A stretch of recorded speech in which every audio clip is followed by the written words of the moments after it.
Could you kindly raise your hand, sir, since I cannot see very well? Thank you very much. Please take your seat. General Napeñas, as SAF, which I will call SAF in this hearing, unfortunately, you assume command responsibility for the fiasco. That is your misfortune. Why did you not coordinate with the military units on the ground so that you could have provided support to the SAF policemen when they were beleaguered?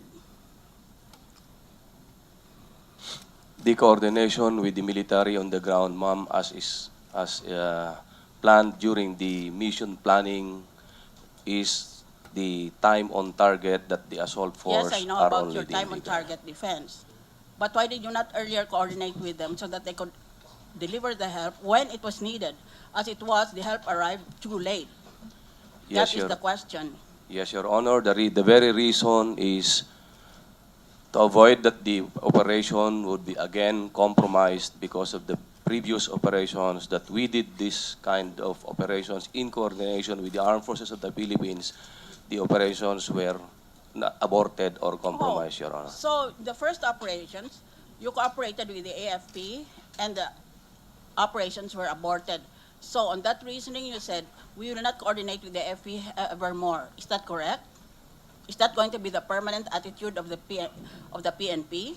The coordination will be already time on target, Your Honor. Well, you saw already that it failed. According to your logic, in the past, when the two coordinated, there was a failure. Now that you see that there is no coordination, it was a failure, you will still continue, you still intend to say that you will continue on that line of argument?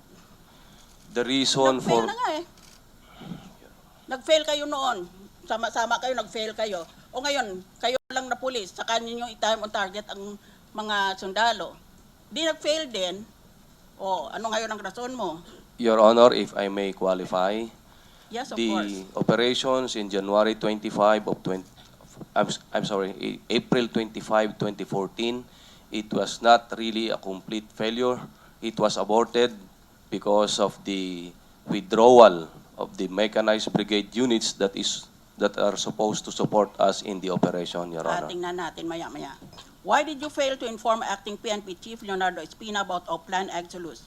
Why did you inform your Director General only by a text message sent by you and only after the operation was already underway? Ngayon lang ako nakarinig ng boss ko, hindi ko sasabihan kung anong nangyayari kung hindi sa kalagitnaan na malapit nang matapos. Yan, sagutin mo. Yes, Your Honor. I informed Police Deputy Director General Espina when the troops are already on the ground on the basis that first, the mission as early as April, in November, and in December, it's a continuing mission already, and that authority delegated on me. The second, that the reason why it's because of the advice then of police. That is I'm not sorry. acceptable. That is not acceptable. 4 years nyo hinabol-habol itong si Usman na ito at si Marwan. Kaya, for you to say, hindi na kailangan kausapin ko ang mga tao kasi nag-usap na kami noon pang 4 na taon nang lumipas. Ganon bang ginagawa nyo? It's not 4 years, Your Honor. Well, how many years were you planning chasing him around Mindanao? How many years were you doing that? 4 years, Your Honor, but I'm Why not? referring to the continuing operations which started in April 25, 2014, then on Alright. November 29, 2014, then on December 12 and 13 of 2014, Your Honor. Why was there a time gap from the time SAF first appealed for help until help arrived at the time when it was already too late? May time gap eh, hindi dumating kaagad ang army. Your Honor, I am sorry, I cannot answer the reason why there was a time gap on the help from the Army. Let it remain. Why were the ceasefire mechanisms not applied to this operation? Nag-usap-usap ang maraming tao dito, daming media reports na meron tayong mga mekanismo, meron tayong mga procedures, one of them the ceasefire mechanism. O ngayon na meron na talagang a situation that called for the mechanism to be implemented, hindi na implement. What is the answer? There is a ceasefire mechanism that as far as high-value targets or high-priority targets, Your Honor, the 24 hours notice is not included in that respect, Your Honor. What do you mean by that? If there's a surgical strike, you don't need 24 hours notice. Yes, Your Honor, that is the exception if the target is high priority or high value Ganito targets, na lang. Your Honor. When did the operation start? I submit to you, sir, that the timing was very bad. The Muslims are already awake before 5 o'clock because at 5 p.m. they start the first prayers for the day. Kaya kayo nahuli eh, kasi gising na silang lahat. Tapos, dahil nagputukan na para makuha na nga yung Marwan, narinig ng ILF base commander at tumakbo na din sila doon. Kaya ang nangyari, as shown in the video that we shall soon be seeing, na-trap sila and right in a cornfield. In a cornfield, maisan. Tapos wala namang prior na strategizing on how to best enrich the security of that area and how best to use the trees around that area so that hindi matrap.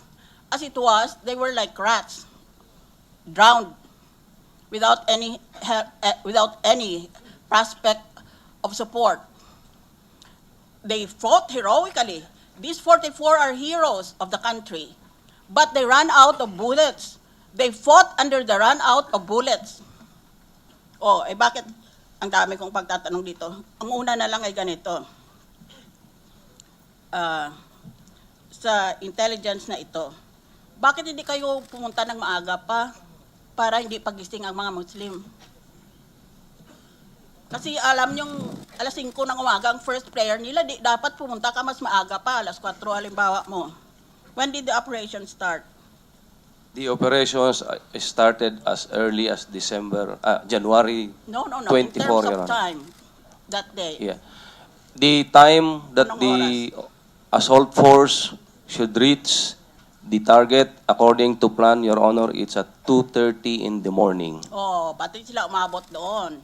Ano na naman ngayon ang rason ninyo? Yun ang plano ninyo. Bakit hindi nagyayari yun? There were intervening factors that happened along the way, Your Honor. That means you're a failure. You're incompetent because you cite intervening factors. When you make a plan, there should be no such factors. The plan should proceed very smoothly, if not perfectly. The currents were very strong. The terrain was was worse than we thought. Ang daming rason doon. Kayo nagpaplano eh. Ang problema sa iyo, sir, is that you are assuming full responsibility for the operation. As I will show later, I doubt very much your statement that you were in full or sole control of that operation. That is why my questioning should not be taken as if I have prejudged you as guilty. I'm only showing na maraming pagkamali doon sa operation na yon, ang timing niya, ang execution niya. At papakita ko maya-maya na hindi nagaling sa iyo lahat ng detalye na yon. Kaya hindi ka dapat, you should not be blamed for the whole fiasco. Ngayon, ang SAF may defensive position sa cornfield without any cover. Saan ang platforms mo? Saan ang army mo? Saan ang navy mo? Saan ang ground troops mo? That was my original question.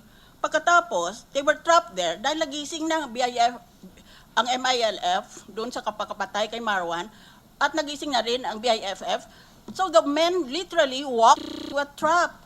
There was nowhere they could go because their escape routes were fully covered by the gunfire of the enemy. That is why we call this a massacre, not an encounter. This is not an encounter. It was a massacre. Dahil pumunta sila dyan sa gitna nitong quadrangle na ito, dyan sila. Wala silang cover dito sa mga punong kahoy na ito. Wala silang cover from the air or from the sea, if there is any. Dyan lang sila. At kulang pa sila ng bala.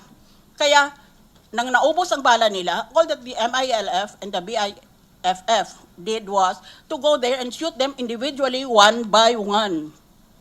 That is a violation, a direct and brutal violation of the Geneva Conventions of War. When the enemy is already in French or to combat, ibig sabihin he's no longer able to fight back. He should not be done any longer harm, but he should be taken as prisoner of war if necessary and if that is available. Hindi inisa-isa sila eh. They were just sitting ducks there. Kaya sa video makikita natin, ipapakita natin, maski yung edited version, hindi pinapakita ang mukha ng tao dahil it's so gruesome, it will infest your nightmares.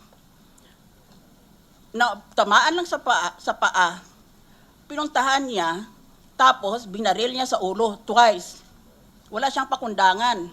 That's the people who are going to sign an agreement with the Bangsamoro Basic Law. Pagkatapos, maliban dyan, may dala pa siyang camera, may baril siya, may camera siya.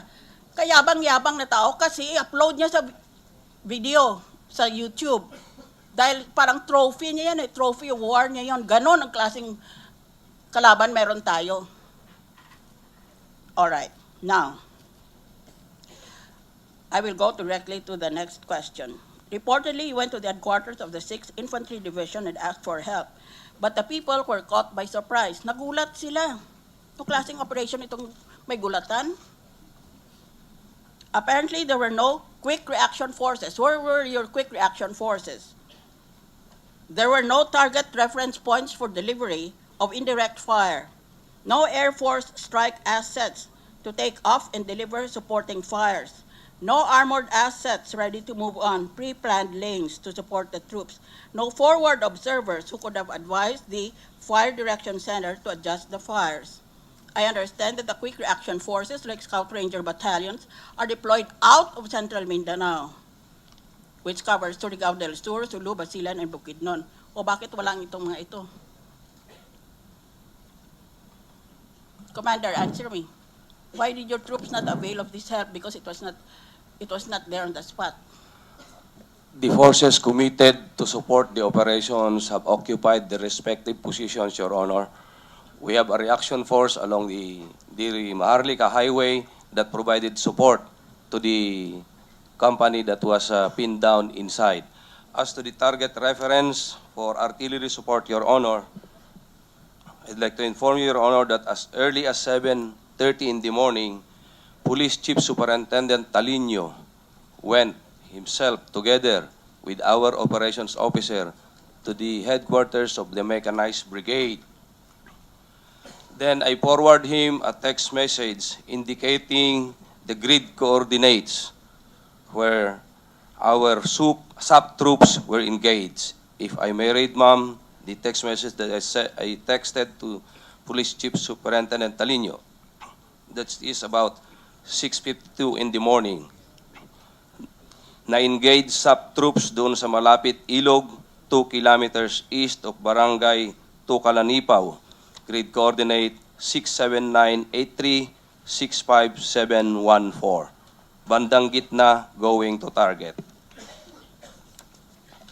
Again, at 7:53 in the morning, I texted again Police Chief Superintendent Talino, Noli, location of SAF troops, GC, grid coordinates 68006, 65717, and 68234, 65056. Nasa paligid ng first grid coordinate mga kalaban at tuloy pa rin heavy firefight. Baka pwede hingi artillery support. O, nag-iingay na pala ng artillery eh. Yes, Your Honor. The response of Police Chief Superintendent Talino with respect to my text message is this, Your Honor. At 7:58 in the morning. Excuse me, please forgive me. I don't need those facts and figures. The fact is this was a failure. Nothing succeeds like success. Nothing fails like a failure. No matter what you tell me about who sent what messages, the thing is 44 Filipinos are dead. They will never live again. We'll never see them again. Who are the people who are responsible? Who are the people behind your back? You have assumed full command responsibility.